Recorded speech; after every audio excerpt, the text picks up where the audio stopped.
Hello and welcome to the show. I'm here on Forza Horizon 2 with another rally car build. My vehicle today is the Mazda Cosmo.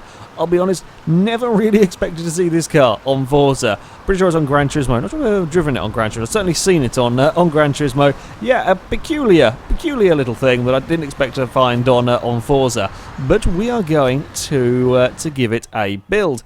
Could be potentially quite fast. It certainly starts off nice and lightweight. Now, the rules for this series, oopsie, we're on the wrong category. Rules for this series, the vehicle must be four-wheel drive, which we will do now. Going to make it a little bit heavier, but that's the rules. That's how the vehicles run.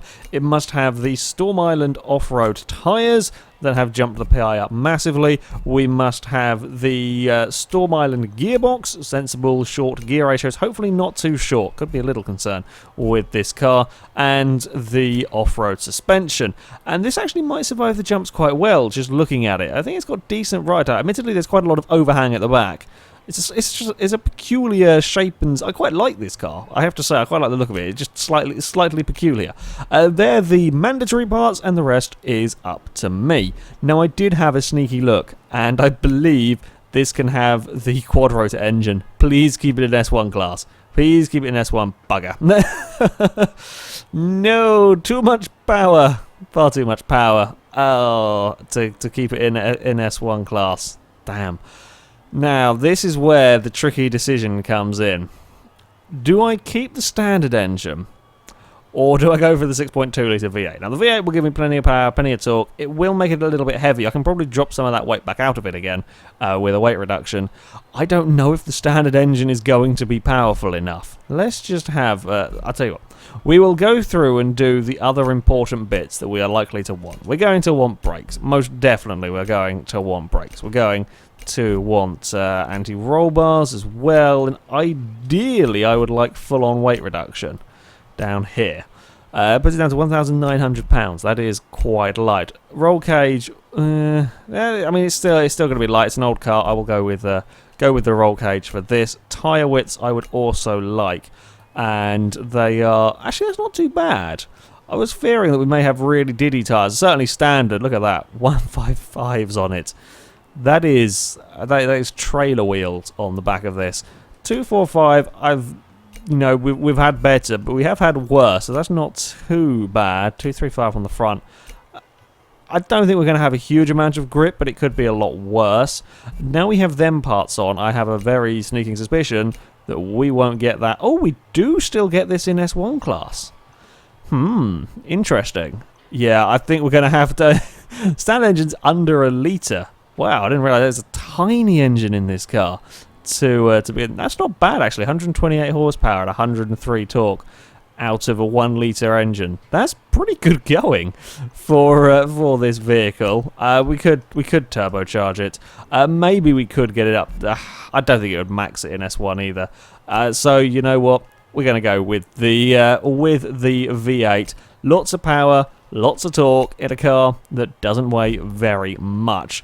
Which is certainly very nice. I will just check that it hasn't changed the gearbox. Sometimes with the engine swaps, just making sure that it hasn't done anything funny in there. Now we're going to make up the rest of the PI to keep it in S1 class. Don't want camshaft, sorry. Exhaust is what we want, to dump as much weight out as we possibly can, because the engine is a tad heavier.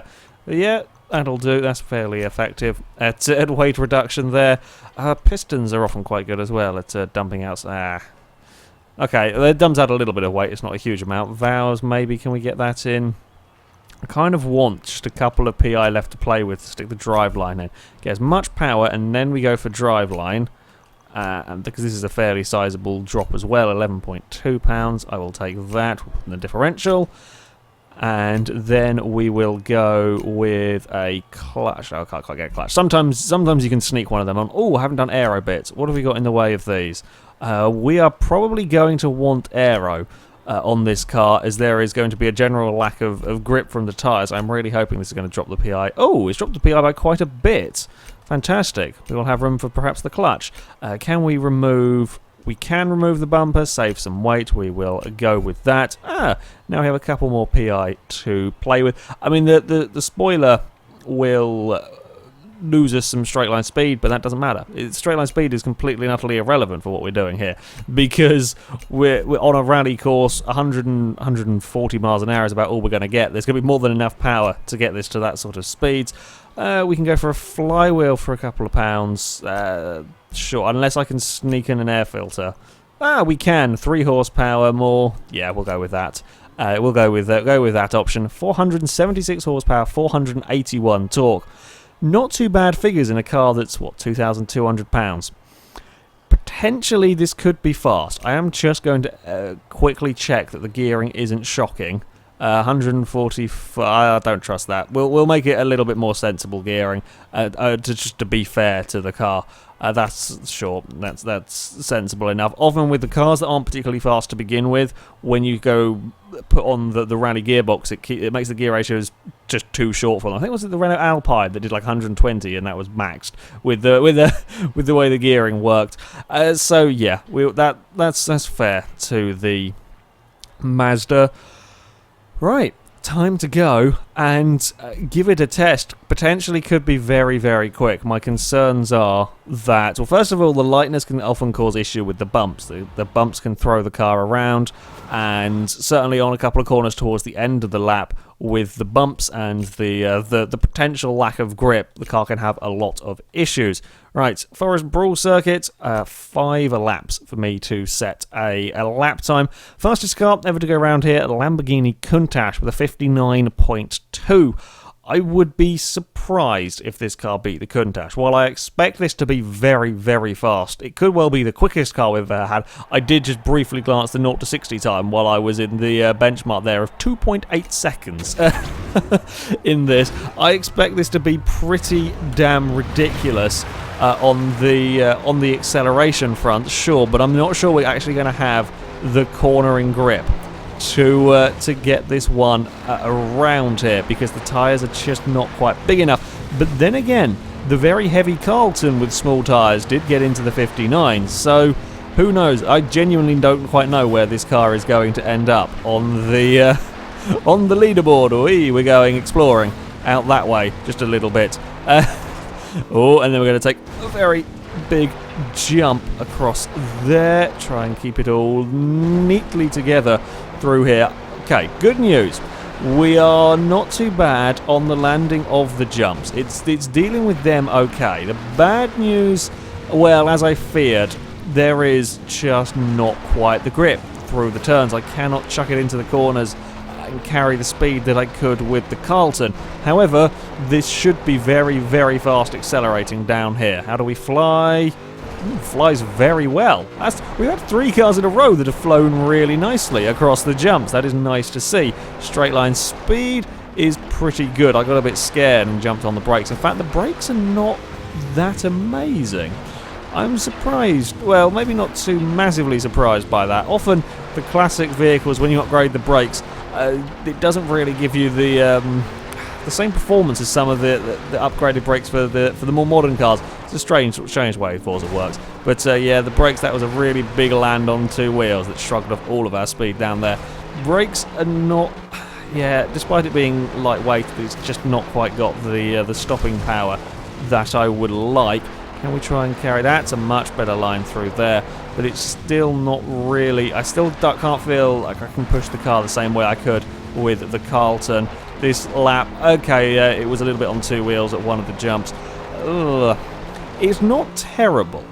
It's not quite the slide fest that it could have been. It's also not quite as quick on the acceleration straight line speed front as I thought it might have been. It does fly very back down. Oh, that's 137, and I had to really jump on the brakes to get it turned. Like it's certainly not atrocious through these turns. I'm not really struggling with sliding, but through there I could carry that speed with the Carlton and had absolutely no issues. And again up here, I just cannot quite carry the speed through the turns. You've got to make it up somewhere else if you're going to go as quickly.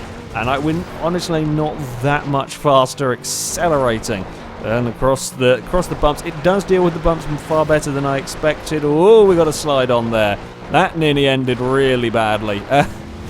have a little lift on the way up the hill and just let the hill do the braking for us, and I'm all out of shape coming into this this final corner. 1 minute 1.1 is not too bad.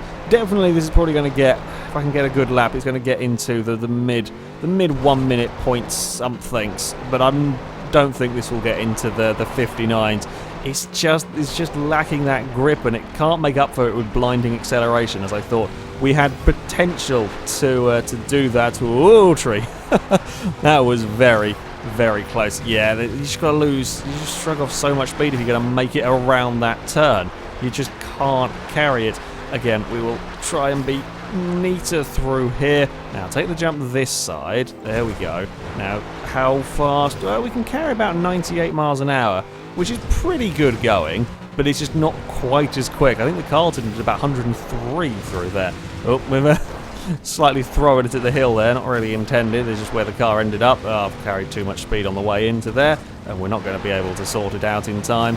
Right, one more lap for the Cosmo to set a quick time. I think this lap here is slightly better.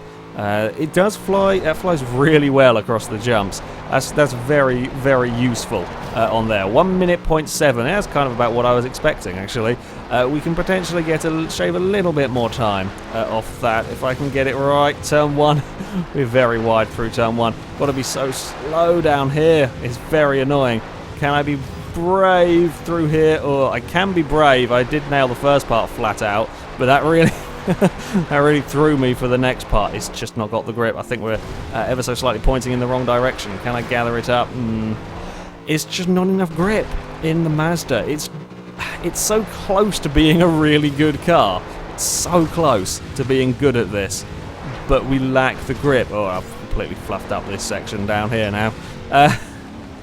Yeah, it's not bad. There is just not enough grip. The Carlton somehow got away with it. I think perhaps, despite the fact the Carlton didn't have... It had bigger tyres than this, sure, but the fact that it didn't have humongous tyres, the extra weight may have helped slightly in getting sort of traction and so on around here.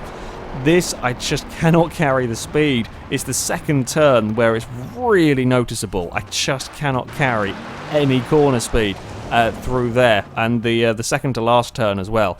I'm having issues carrying the speed through the turns to get a fast lap, and then we don't quite have the blistering acceleration that I was perhaps hoping we could have. Still a very, very, don't get me wrong, very, very quick car, but it's no faster than the other stuff that's gone, and it doesn't quite have the grip. Still, a 1 minute 0.7 is not too bad. It goes fractionally ahead of the BMW 850. It's right in. It's an incredibly crowded section there. It comes into 14th place. That is a very, very busy section with the high 1 minute point something lap times. That's yeah, it's not a bad time at all from the car. If this had a little bit more grip, it would be amazing. But as it is, I just can't quite carry the corner speed. If we could have sort of 285 tyres on this, I think it would be really bloody good. But yeah, as it is, have we lost the rear spoiler? We have.